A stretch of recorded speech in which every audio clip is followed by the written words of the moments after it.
Every parent should have a plan, and that plan should be conveyed to the child. What happens if you're abducted? Ask them. Make sure they know. This is what I do. This is what I don't do. This is what I look for. They should know what to do. First of all, in my opinion, it's an art to raise a child. There are some guidelines, but there are no set rules. Focus on specific, concrete safety rules that children can follow. Kids generally know that the world is a dangerous place. If you talk about the dangers along with the things that they can do, I think overall they feel empowered and more safe.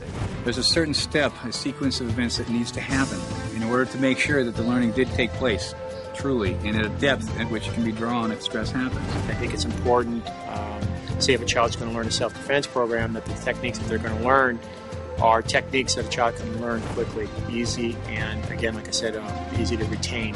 A parent needs to know what's out there. Parents are always telling their little children, don't talk to strangers, don't get into cars with strangers, don't take food from strangers, all these things. Well, there's a new stranger, and that's the stranger on the internet. If you don't make a point of taking time to listen to your child and hearing what they say, some pervert will.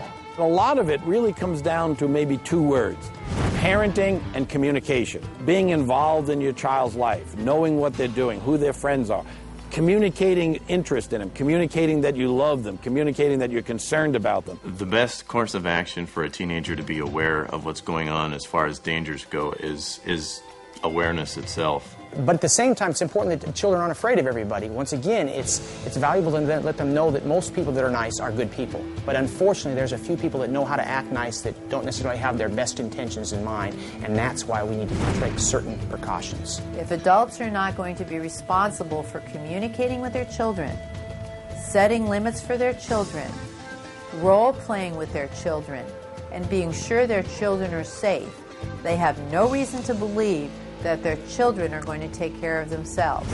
Who is going to teach them? Chances are you've already taken many precautions to protect your kids. From installing smoke detectors, taking them to their scheduled doctor's visits, to giving them the gear to protect themselves when playing a sport. You have insurance policies on your car and house against fire, theft, flood, and earthquakes. But according to the National Center of Missing and Exploited Children, close to half of you have not educated your children on the dangers of abduction. You will not be able to keep your children in view 100% of the time. That's why you need to educate them, talk to them, and give them the ability to take care of themselves when they are confronted with or find themselves in a potentially dangerous situation. A confident, aware, and prepared kid is our greatest defense against child abductions. Empower your kids today.